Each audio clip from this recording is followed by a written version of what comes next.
Sahabat peradaban kasih ekologis yang terkasih, saya bagikan bahan studi yang saya persiapkan untuk para rekan Imam Unio Keuskupan Agung Semarang.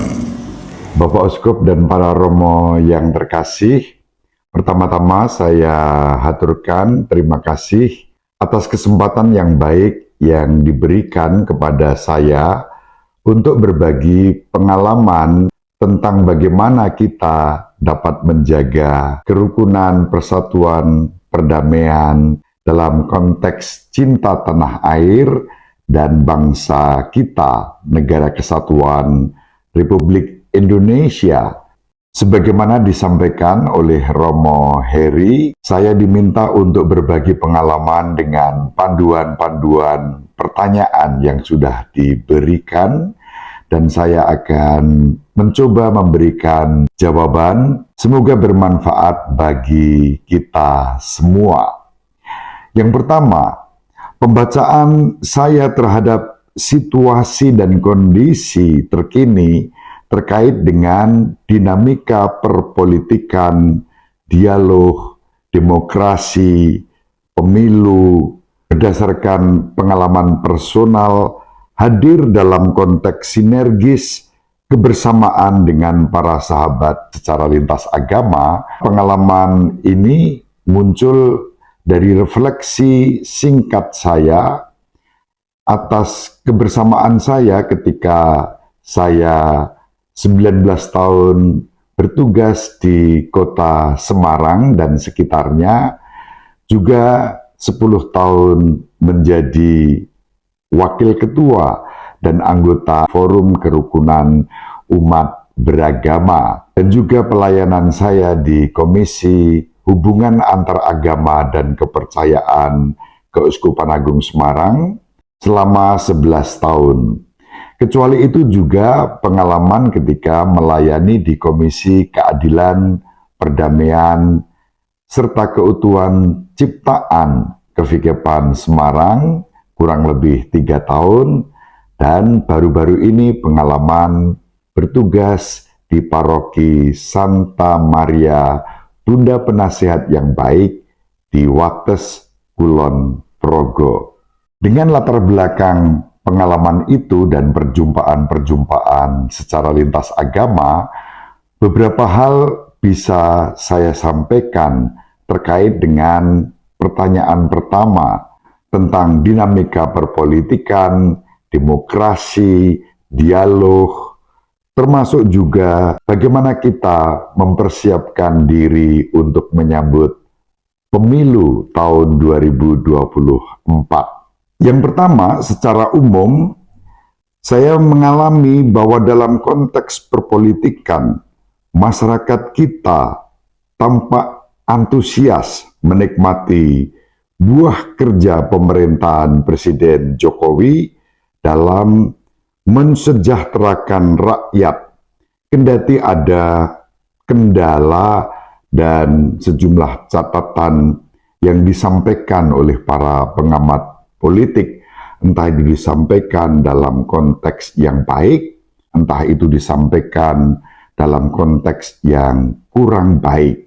Namun secara umum kita melihat betapa respons positif lebih dominan dibandingkan dengan catatan-catatan yang negatif. Yang kedua, terkait dengan itu, dinamika demokrasi kita berjalan baik meski terdapat letupan-letupan reaktif dan responsif terhadap kekuasaan. Masyarakat kita cerdas membaca dan menimbang mana yang baik, mana yang tidak baik, mana yang benar, mana yang tidak benar. Dan mereka memberikan sikap yang bijaksana sesuai dengan kearifan lokal kita sebagai bangsa dan sebagai negara kesatuan Republik Indonesia. Mayoritas masyarakat kita sebetulnya lebih arif dan bijaksana dan tidak mudah terprovokasi oleh provokasi kebencian dan dendam yang memecah belah warga masyarakat kita, terutama di tingkat akar rumput, sebagaimana yang saya alami di banyak tempat. Hidup rukun dan damai dalam kerjasama itu jauh lebih diutamakan daripada pertikaian-pertikaian yang bermotif politis. Paling tidak dalam refleksi, sebagaimana juga pernah saya sampaikan 4 tahun yang lalu, sehari sesudah Pilpres, ketika calon Presiden Jokowi dan Ma'ruf Amin berhadapan dengan Prabowo Subianto dan Sandiaga Uno. Pada waktu itu, Rosi Silalahi dari Kompas TV mengundang kami untuk memberikan pencermatan atas situasi politik saat itu. Hadir pada kesempatan itu Romo Frans Manyis Suseno, Serikat Yesus, kita semua tahu. Kemudian Jaya Suprana, ada Kang Sobari, ada Radar Pancadahana, ada Mbak Yeni Wahid, ada Nur Hidayat Wahid, dan sejumlah tokoh lainnya yang mencoba untuk berefleksi atas keterbelahan secara sosial, politik menjelang Pilpres. Dan sehari sesudah Pilpres, kami diminta untuk bicara bagaimana situasi akar rumput yang sesungguhnya. Keterbelahan cebong dan kampret waktu itu cukup mencolok, terutama di dunia medsos, dan yang kemudian menjadi nyata di tingkat akar rumput di daerah-daerah tertentu. Namun kami memandang dan melihat bahwa secara umum sebetulnya masyarakat kita itu DNA-nya rukun. Letupan-letupan yang ada itu laksana debur ombak 5 tahunan yang kerap kali memberi warna situasi demokrasi dan sosial politik kita hanya pada saat menjelang pemilu. Dalam 4 tahun terakhir, suasana itu tidak lagi dominan. Kubu cebong kampret sebetulnya sudah mulai lemah, kendati pun ada terminologi kadrun dan non-kadrun, itu bisa menimpa siapa saja apapun agama dan kepercayaannya. Yang menarik adalah bahwa pasca Pilpres, Presiden Jokowi sebagai presiden terpilih pada waktu itu merangkul semua pihak, bahkan kubu-kubu yang tadinya saling berkompetisi dapat bersinergi di dalam kabinet yang disusun oleh Presiden Jokowi bersama wakilnya Pak Ma'ruf Amin, hingga kita semua tahu Pak Prabowo dan Pak Sandiaga Uno itu bahkan mau masuk dalam sinergi kerjasama di kabinet pemerintahan yang dibentuk oleh Presiden Jokowi. Ini menjadi fenomena yang luar biasa istimewa bahwa dua kubu yang tadinya saling berhadapan-hadapan bisa bersinergi dalam kerjasama demi keutuhan negeri ini, demi keutuhan bangsa, dan demi terwujudnya kebaikan bersama. Ini satu fenomena yang oleh para ahli dipandang sebagai khas Nusantara, Negara Kesatuan Republik Indonesia. Di tempat-tempat lain, di negara-negara lain, hal yang seperti ini tidak terjadi. Ini menjadi modal dasar sosial dan realitas betapa cinta tanah air dan bangsa oleh pihak-pihak yang berkepentingan secara politik dapat disinergikan untuk kebaikan bersama. Dan itu fakta yang terjadi dalam 4 tahun terakhir ini. Dalam refleksi dan permenungan saya, kenyataan itu menjadi modal dasar, modal sosial bagi kita semua untuk menyambut pemilu tahun 2024 nanti, suasana panas bisa diredam melalui saling pengertian. Poin penting yang dapat ditarik dari fakta itu adalah menghadapi situasi politik demokratisasi kita, tidak perlu orang ngotot-ngototan, bekenengan, apalagi dengan menggunakan kekerasan, baik secara verbal maupun dalam tindakan-tindakan yang aktual. Karena politik itu penuh dengan kepentingan, dan ketika pemimpin yang terpilih dapat mengelola kepentingan itu untuk kepentingan lebih luas bagi bangsa dan negara, tidak mustahil terjadi seperti fenomena yang 4 tahun terakhir ini kita lihat bersama. Pemilu menjadi dinamika pesta demokrasi yang dapat kita sambut dengan sukacita, dengan bahagia, yang menghargai perbedaan pilihan. Tidak perlu perbedaan pilihan lalu membuat kita yang berbeda menjadi saling bermusuhan. Kiranya kita semua sebagai imam dipanggil untuk memberikan pewartaan tentang hal ini, bahwa perbedaan pilihan tidak perlu membuat kita jatuh di dalam konflik dan permusuhan, tetapi saling menghargai, saling menghormati satu terhadap yang lain.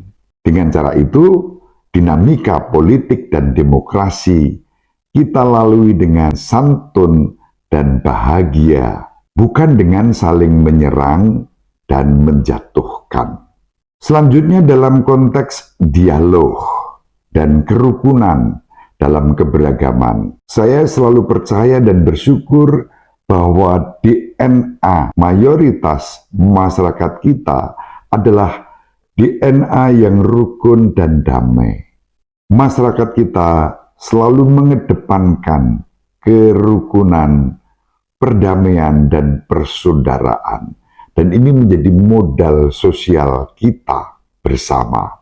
Di tingkat realitas akar rumput, provokasi yang membenturkan apalagi atas nama agama sebetulnya tidak laku. Itulah sebabnya setiap bentuk provokasi politik, kekuasaan, dan politisasi agama tidak laku dalam konteks kebangsaan kita di Indonesia. Sejak Indonesia merdeka hingga saat ini, setiap letupan-letupan yang atas nama agama tertentu selalu tidak bisa memenangkan pertarungan politik yang lebih mengedepankan perdamaian dan persaudaraan. Dalam konteks itu, para imam tentu dipanggil untuk menghadirkan semangat Santo Fransiskus Assisi yang selalu berdoa agar kita menjadi pembawa damai.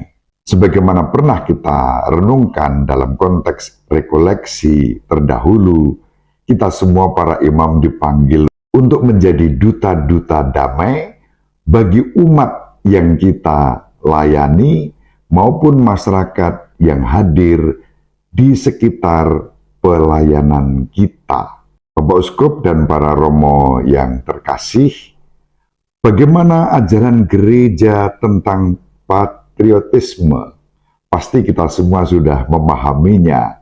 Saya hanya ingin menyegarkan kembali apa yang kita sudah pahami bersama, dengan penekanan beberapa hal dalam perspektif yang selama ini saya hidupi.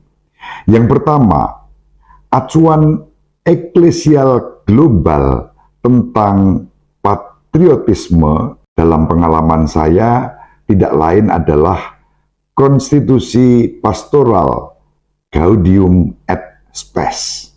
Gaudium et Spes sebagai satu dokumen pastoral menggambarkan peran gereja di tengah dunia modern termasuk di dalamnya pengalaman-pengalaman dan perjuangan untuk mengembangkan semangat patriotisme. Tujuannya adalah menerjemahkan doktrin ke pengarahan praktis dan memperhatikan dimensi spiritual kehidupan gereja menuju ke arah pertumbuhan kekudusan kita sebagai umat beriman, sebagai anggota-anggota gereja. Dan itu diperjuangkan dalam situasi yang konkret, yaitu dunia modern, termasuk dalam konteks kebangsaan. Gaudium et Spes artikel 1 dengan sangat jelas mengajak kita semua untuk menyadari bahwa kegembiraan dan harapan, duka dan kecemasan orang-orang zaman ini, terutama kaum miskin dan siapa saja yang menderita, merupakan kegembiraan dan harapan, duka dan kecemasan kita semua sebagai murid-murid Kristus. Dengan landasan itu, lalu kita memahami bahwa buah patriotisme tidak lain adalah kesejahteraan umum yang disampaikan dalam Gaudium et Spes artikel 26.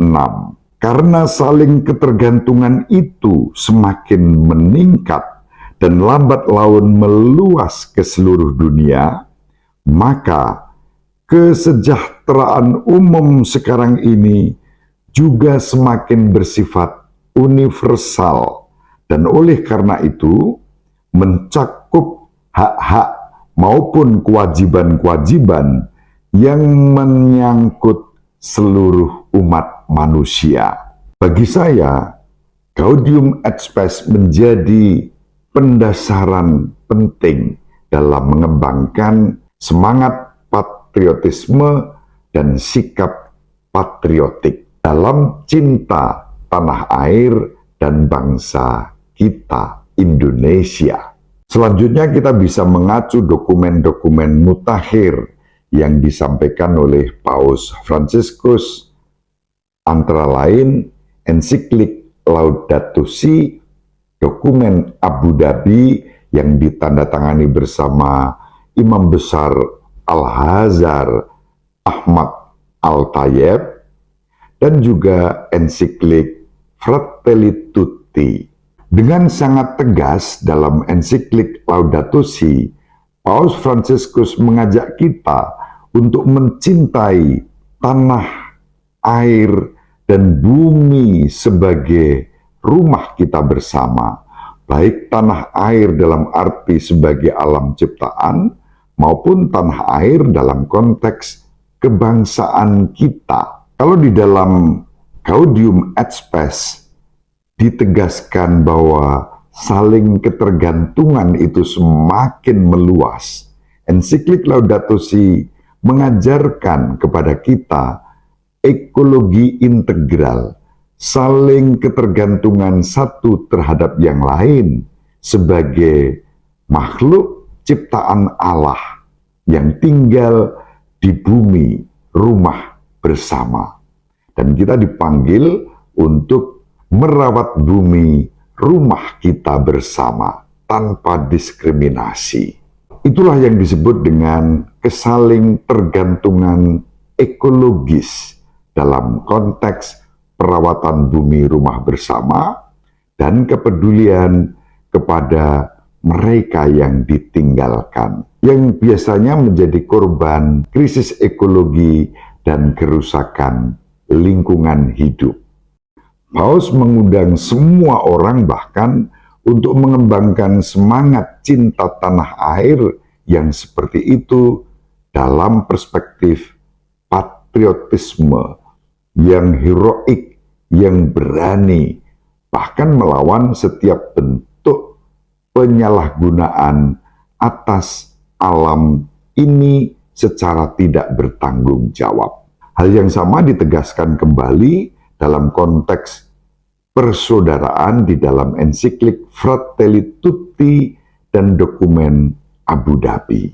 Dua dokumen ini menegaskan pentingnya mengembangkan semangat persaudaraan semua orang, seraya terus menjunjung tinggi martabat kemanusiaan sebagai citra Allah yang harus dihormati dan dilindungi, termasuk keutuhan ciptaan dan kelestarian lingkungan hidup. Itu acuan pertama secara eklesial global. Acuan dalam konteks Indonesia, kita semua tentu mengenal slogan yang disampaikan oleh Monsinyur Albertus Sugio Pranoto, 100% Katolik, 100% Indonesia, 100% murid-murid Kristus, 100% Pancasilais, membela NKRI dalam bingkai Bhinneka Tunggal Ika. Sangat jelas dalam konteks kita yang disampaikan oleh Monsinyur Albertus Sugio Pranoto dapat menjadi landasan kita mengembangkan dan mengajak semua orang memiliki semangat patriotisme dan sikap patriotik. Dari pengalaman sejarah gereja menunjukkan betapa Monsinyur Albertus Sugio Pranoto dalam menghayati 100% Katolik, 100% Indonesia diungkapkan melalui bela rasa yang nyata kepada pemerintah yang sah untuk mewujudkan keadilan, perdamaian, dan kesejahteraan bagi seluruh rakyat Indonesia dalam semangat persatuan untuk kemanusiaan yang adil dan beradab, dalam semangat persatuan demi terwujudnya keadilan sosial bagi seluruh rakyat Indonesia. Bapak Uskup dan para romo yang terkasih, terkait dengan cinta tanah air dalam terang iman Katolik dalam konteks pluralitas Indonesia, kita dapat mewujudkan dalam kehadiran yang nyata di tengah-tengah masyarakat sebagaimana yang selama ini sudah banyak terjadi dan dibuat oleh Bapak Uskup, para romo, dimanapun diutus dan bertugas di dalam karya pelayanan yang kontekstual. Beberapa hal dapat saya bagikan, saya sharingkan pada kesempatan ini. Yang pertama, syukur kepada Allah. Gereja Indonesia juga Keuskupan Agung Semarang selalu hadir dalam konteks pluralitas dengan mengedepankan semangat persaudaraan sejati dan menawarkan praksis peradaban kasih ekologis. Secara liturgis, penempatan semangat cinta tanah air dalam terang iman Katolik tampak jelas dalam perayaan Ekaristi dalam rangka ulang tahun kemerdekaan Republik Indonesia yang ditempatkan sebagai hari raya.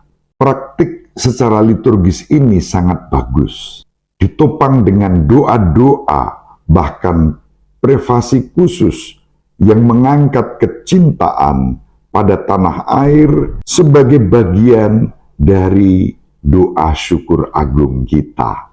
Surat gembala yang disampaikan oleh Bapak Uskup dalam menyambut HUT kemerdekaan Republik Indonesia pun dapat kita tempatkan dalam konteks ini. Sapaan dan ajaan gembala utama kita kepada umat menginspirasi dan meneguhkan kita semua dalam mengembangkan cinta tanah air Indonesia. Yang kedua, yang kita hayati dalam terang iman Katolik ini pun sejalan dengan yang diajarkan dan dihayati oleh umat beragama dan kepercayaan lain di negeri ini. Saya ambil contoh dalam agama Islam, misalnya umat Islam khususnya warga Nahdlatul Ulama, mereka mempunyai ungkapan yang sangat bagus dan perwujudan keislaman sebagai Islam rahmatan lil alamin. Semangat patriotik itu terungkap dalam seruan hubul waton minal iman. Cinta tanah air adalah perwujudan dari iman. Ungkapan ini selama ini saya pandang setara dengan slogan yang diwariskan Monsinyur Albertus Sugio Pranoto, 100% Katolik, 100% Indonesia. Bahkan secara khusus sahabat-sahabat kita dari kalangan NU, Nahdlatul Ulama, mereka mempunyai satu lagu yang dibuat di era kolonialisme Belanda yang dibuat oleh Kiai Wahab Hasbullah yang berjudul Yalal Waton. Dalam tembang itu saya menyaksikan sendiri dan mengalami setiap kali bersama mereka. Mereka menyanyikan lagu Yalal Waton itu dengan penuh semangat patriotisme, dengan sikap patriotik. Mereka begitu bersemangat menjaga NKRI berdasarkan Pancasila dan Undang-Undang Dasar 1945 dalam bingkai Bhinneka Tunggal Ika. Maka dalam banyak kesempatan perjumpaan dengan sahabat-sahabat yang beragama Islam antara Katolik, NU, Muhammadiyah, dan umat beragama lain apapun agama dan kepercayaannya, nafas persaudaraan dan kebangsaan dalam semangat kerukunan itu dijamin dalam keberagaman seperti itu. Menjawab pertanyaan panduan nomor 3, bagaimana kita bisa membangun kerjasama lintas agama dalam cinta tanah air dan bangsa? Apa saja modelnya dan bahkan langkah-langkahnya seperti apa? Pertama-tama, saya ingin mengangkat pengalaman kita bersama.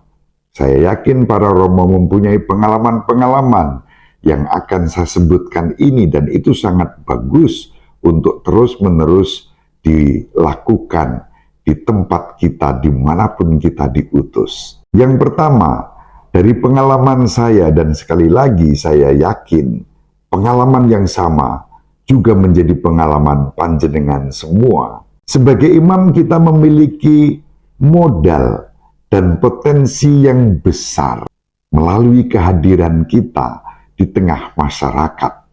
Kita mempunyai modal dan potensi yang besar untuk sekadar hadir di tengah masyarakat melalui dari tingkat RT, RW, kelurahan, kecamatan, kota, dan kabupaten, bahkan di tingkat provinsi. Pada umumnya, masyarakat dan para pemangku jabatan kemasyarakatan dan pemerintahan sangat apresiatif dan reseptif terhadap kehadiran kita dalam menerima dan menyambut kita sebagai imam dari gereja Katolik. Bagi saya itu merupakan modal dasar yang penting. Yang kedua, momentum kebangsaan seperti misalnya pada malam 17-an, kehadiran kita dalam tirakatan di tingkat RT atau RW atau kelurahan, kehadiran dan keikutsertaan kita dalam upacara bendera, entah itu di pagi hari, entah itu di sore hari saat aubade, entah itu di tingkat kecamatan, kota maupun kabupaten, itu sangat dihargai oleh mereka. Dan menurut hemat saya, dari pengalaman saya, ini merupakan satu kesempatan yang bagus untuk membangun kerjasama lintas agama dalam cinta tanah air dan bangsa.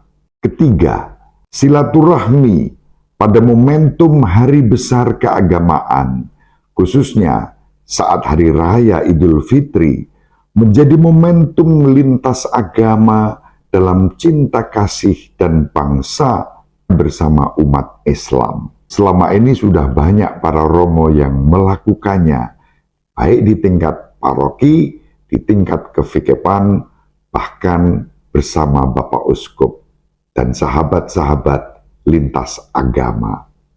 Hal yang sama dapat dilakukan dalam konteks hari raya agama-agama lainnya. Saya selalu ditimbali dalam konteks Waisaan dan juga Asada di Candi Borobudur oleh Bante Panyavaru di Taman Lumbini di Candi Borobudur. Setiap tahun saya diundang untuk ikut di dalam peristiwa tersebut. Yang keempat, kerjasama lintas agama dalam cinta tanah air dan bangsa dapat pula kita lakukan bersama umat dan masyarakat menggunakan media seni dan budaya, sebagaimana sudah banyak terjadi di banyak tempat. Salah satu unggulan yang selama ini menjadi perhatian kita adalah FKT yang dibuat di Kulon Progo, Festival Kesenian Tradisional. Ini menjadi model dan langkah untuk membangun kerjasama lintas agama dan cinta tanah air serta bangsa kita. Pengalaman ini menginspirasi saya dan juga banyak teman-teman lain. Itulah yang kemudian menjadi salah satu warna ketika Komisi HAK Keuskupan Agung Semarang menyelenggarakan Kongres Persaudaraan Sejati yang pertama pada tahun 2014 dan juga kerjasama bersama berbagai pihak dari komisi-komisi lain dalam rangka Serawung Orang Muda Lintas Agama Keuskupan Agung Semarang di tahun 2018. Yang kelima, kerjasama lintas agama dalam cinta tanah air dan bangsa dapat kita upayakan pula dalam rangka perawatan bumi, rumah bersama, sebagaimana diajarkan Paus Fransiskus dalam ensiklik Laudato Si. Ada momentum-momentum yang dapat kita lakukan, bahkan bersama dengan umat beragama lain, untuk menandai Pekan Laudato Si pada bulan Mei dan Season of Creation pada bulan September dan Oktober. Pada umumnya, ajakan-ajakan untuk gerakan perawatan bumi rumah bersama secara lintas agama disambut baik oleh sahabat-sahabat kita. Yang keenam, ini sebetulnya sudah banyak dilakukan di banyak tempat, di banyak paroki, yaitu kerjasama lintas agama dalam cinta tanah air dan bangsa yang kita lakukan pada momentum hari ulang tahun paroki. Pada hari ulang tahun paroki kita bisa mengundang masyarakat sekitar dipimpin oleh seorang mudin, diselenggarakan kendurenan tasyakuran, ya, syukuran atas ulang tahun paroki, melibatkan masyarakat sekitar gereja kita. Syukur kepada Allah bahwa hal-hal ini sudah banyak terjadi di banyak tempat, dan ini bagian dari satu model dan langkah menjaga negara kesatuan Republik Indonesia, mengungkapkan dan mewujudkan cinta tanah air dan bangsa. Bapak Uskup dan para romo yang terkasih, yang terpenting dari semua itu adalah kita melakukan praksis terbaik dalam cinta tanah air dan bangsa. Sekecil apapun yang kita buat menjadi berkat untuk umat dan untuk masyarakat. Demikian yang bisa saya bagikan di dalam sharing ini. Semoga bermanfaat. Mohon maaf untuk kekurangan dan keterbatasan yang ada. Terima kasih. Salam peradaban kasih ekologis. Berkah dalam. Sahabat peradaban kasih yang terkasih, sampai jumpa pada episode berikutnya. Terima kasih atas kebersamaan kita. Salam peradaban kasih ekologis. Berkah dalam.